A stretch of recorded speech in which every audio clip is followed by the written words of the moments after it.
are we making too much out of the issues at BYU? Obviously, this Liberty game now becomes must win. It's Lynchburg, Virginia. You have a long way to travel, and I think you're asking a lot here. You're coming off of 2 very emotional losses. Jake, do you feel like this is a situation where BYU takes out their frustration on Liberty, or is just, is this a situation where BYU's just going to coast? I think it's somewhere in between, because I think that there's a lot of intention to be better at BYU. Like, I don't think they're just sitting here sort of going through the day mindlessly, or coasting, or just not being intentional with what they're doing. Like, I do believe they're putting in a ton of effort and really trying to get better. But the problem is that I don't think that, Tuiaki and that coaching staff specifically on the defense has a lot of answers right now, So it's like, yeah, sure, you can be intentional and you can say that you're going to get better and we'll be better and, basically just pound that narrative. But I think what a lot of, football fans in the state of Utah are wondering is like, what does that even look like? What does better even mean? What are we going to do differently? Are we going to see a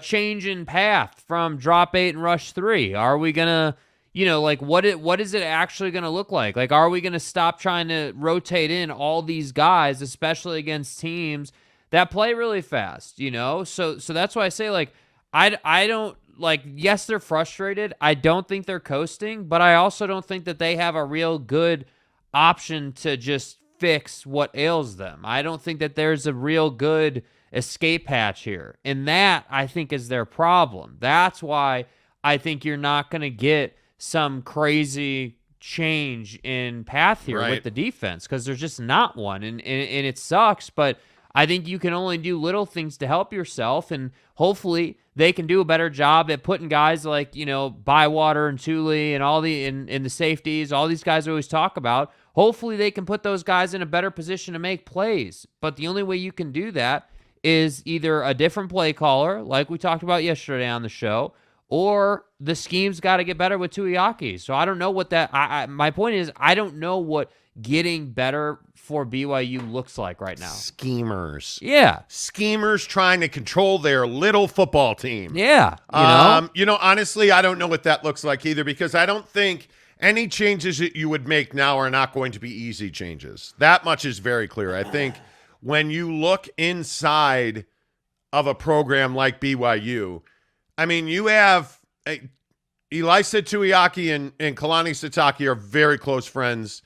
They have been close friends for years. I mean, that's the change that needs to be made. If we're being honest, if we're keeping it real, right?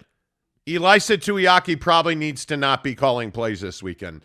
As far as firing him, whatever happens in the offseason is what it is. Keep it real. But Elisa Tuiaki should not be calling plays. And I know we talked about this on the show yesterday, but I think when you look at Kalani Sitake, he's the change that needs to be made. He's got to call plays. He's got to coordinate the defense. Yeah. Your offense is fine. I think they have largely done an okay job. You need to coordinate the defense. You need to be heavy-handed with the defense. You need to call plays full-time consistently for the rest of the year.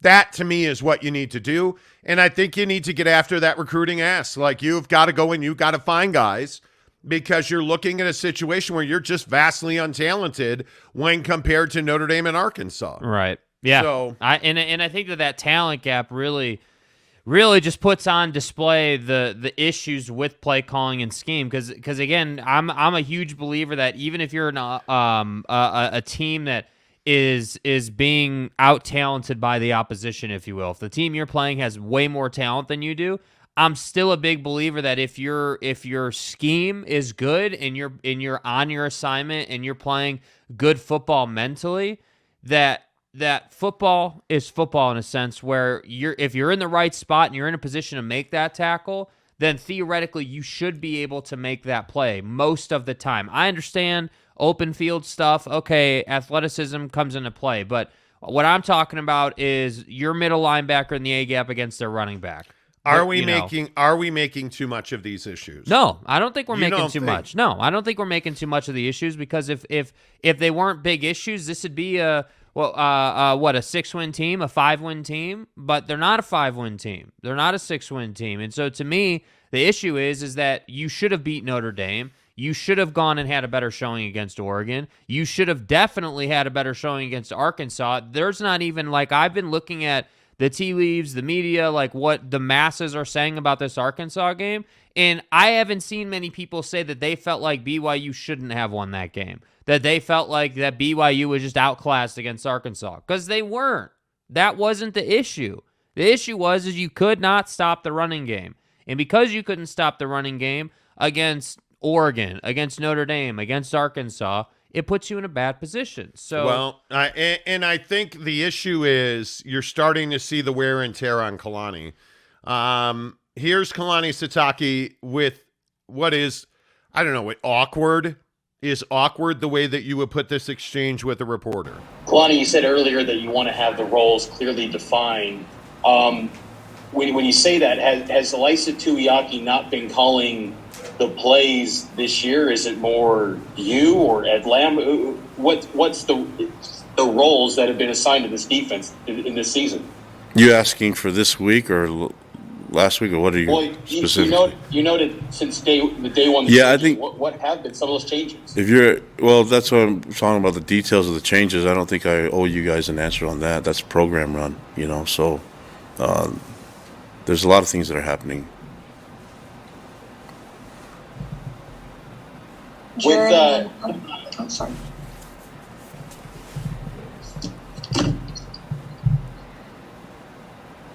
Jared, go ahead. Oof. I mean, it's so awkward. There's no other way to even describe that. And then you hear this about Kalani talking about accountability. Yeah, there's accountability and a lot of different things. That's for everybody that's in the program. I don't think this is the platform for me to explain the accountability, but it is happening. That's my job as a head coach, is to make sure that there's accountability in everybody, that everyone does their role, and that the roles are defined. So that's pretty much it. Wow. I mean, this is tough. You can see it wearing on Kalani. And again, I've covered Kalani for several years. He's just a good dude, man. And I think sometimes that comes back to get him. Is he too nice? Is he? I have no idea. I don't know the answer to that question. I don't, is there enough accountability? I don't know that we'll know. Is accountability why they're not playing well on the field? Probably not. Are they well coached? In some areas, I think they are. But I don't know. Is the defense well coached? I don't think it is. Not right now. I mean, I think play calling and putting your players in their best, highest use position is not currently happening at BYU. Snap in and snap out on defense. And I think a lot of that falls on Kalani Sitake. But I also think, again, a lot of this falls on the players. I mean, they can put the players in the right spot, but if you're not going to tackle and yeah. And that's what I mean. That's why when you ask, like, hey, is it fixable or are we making too much of it? I just think there's a lot of factors at play here. I don't think it's as easy as, like, hey, your quarterback just isn't getting the job done, next guy up. Like that's like a pretty straightforward thing. This feels more like, hey, the program is getting burned out a little bit. The program, like, losing never does good things to any sports team, right? Like, so when you're losing and you have to take these kind of questions regularly, it becomes frustrating. And I do give Kalani a lot of credit for the way he handles his press conferences, because you're never going to see Kalani Sitake just go in on a guy like you have with other college football coaches. But, I think that it's just tough because I think everybody here knows, like, everybody in the BYU community knows this team should be better, and they're not. And that's what I think has this negative feeling around the program. Yeah, and then there's this whole Elisa Tuiaki confrontation with a fan, which is never good in any way, shape, or form. Your job is to walk off the field. Well, Elisa Tuiaki didn't do that. He had a verbal exchange with a fan, and on Coordinator's Corner with Greg Wrubell, he was forced to apologize. Usually you get down to field level when the game ends. Yeah, came down to the field, and obviously there's emotions are high for everybody, and there's a gentleman sitting in in the south end zone, just right over the goalpost that he and I had an exchange, and I just thought that was unbecoming, and so I wanted to apologize to that gentleman. If you watch Coordinator's Corner, what you said was correct. I've got to be better, and so we'll go out there and we'll fix what we need to, and we'll be better. Oof, BYU TV right there.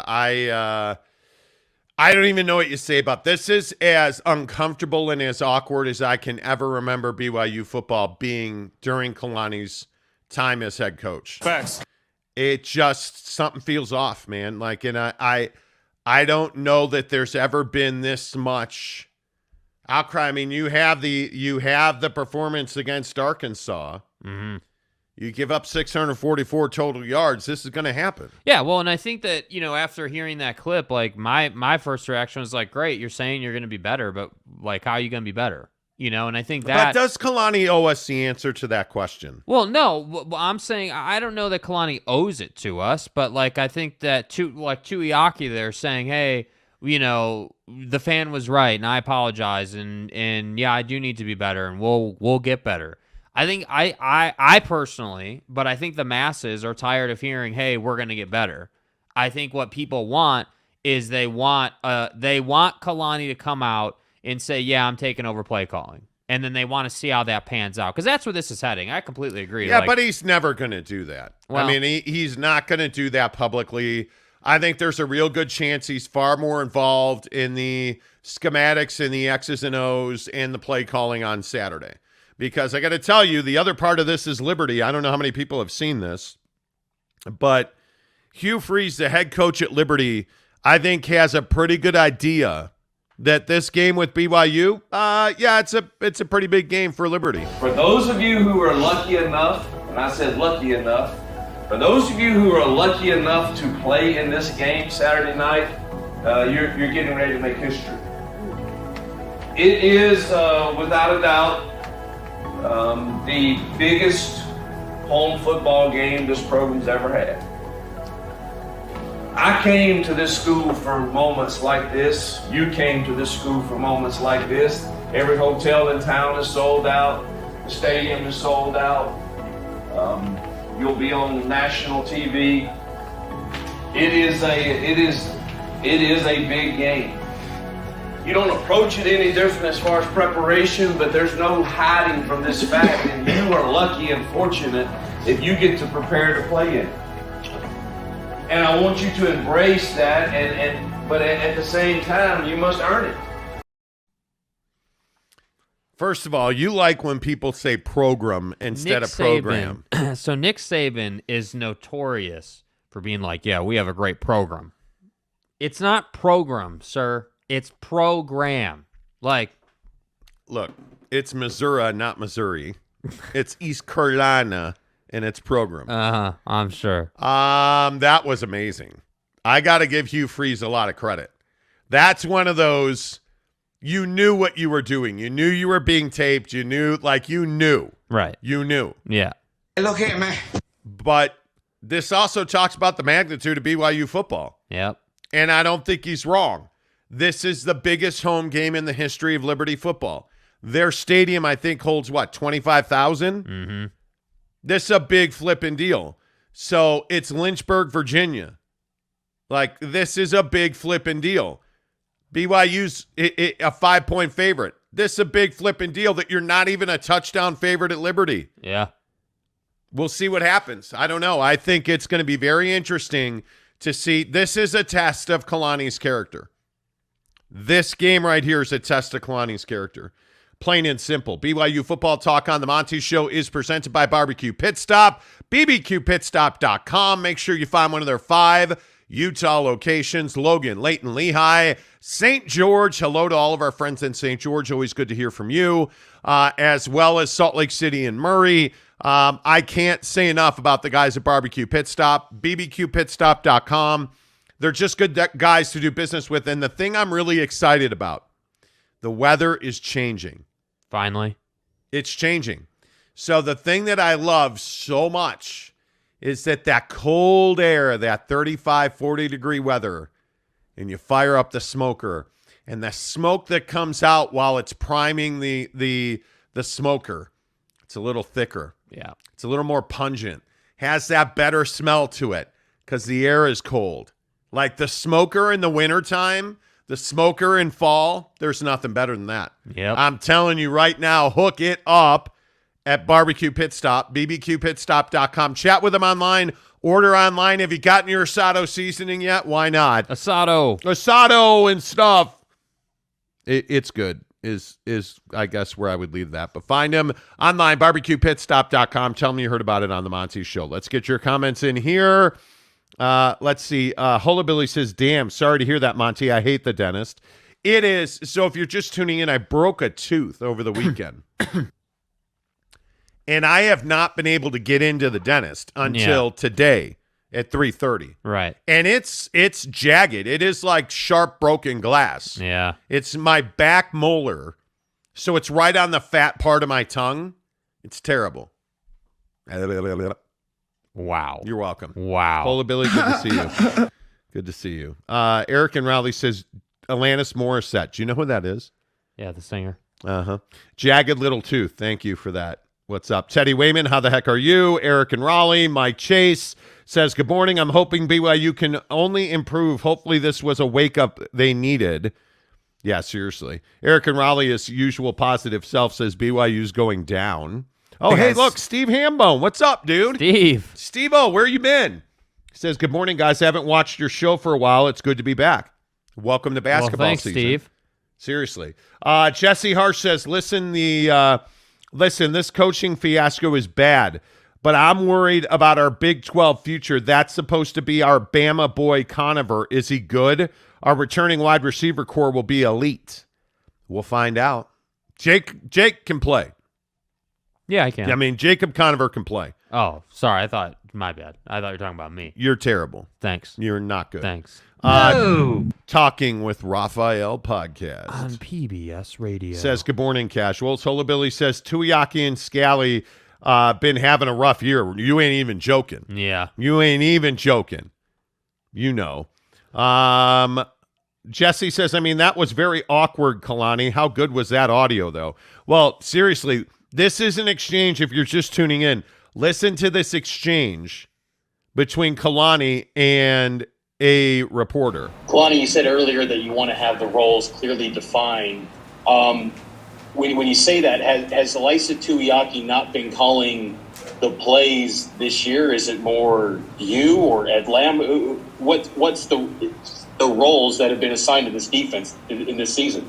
You asking for this week or last week, or what are you specifically? You noted since day one. Yeah, I think what have been some of those changes? That's what I'm talking about, the details of the changes. I don't think I owe you guys an answer on that. That's program run, So there's a lot of things that are happening. I'm sorry.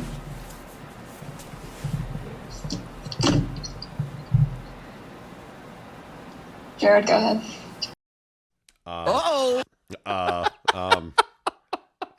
The media lady there who tells Rich Reporter to talk was like, she was getting ready to tell someone to talk. Then they both interrupt each other. Then she's like, oh, sorry, go ahead.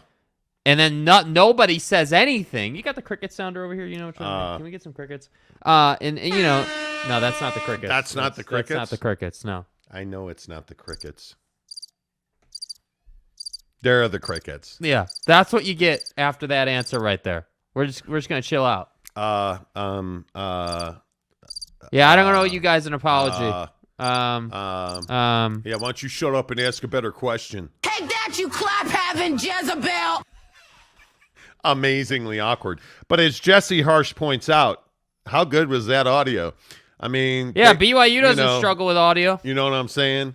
Let's see. Has Kalani lost control of the program because he won't stand up to his friends? His program. Oh, wait, it's coming. To make the play calling better, is he just tired and in need of change of a scenery? And it's program. Okay. Program. Okay. Program. Just making sure. Thank you. Thank you, Eric.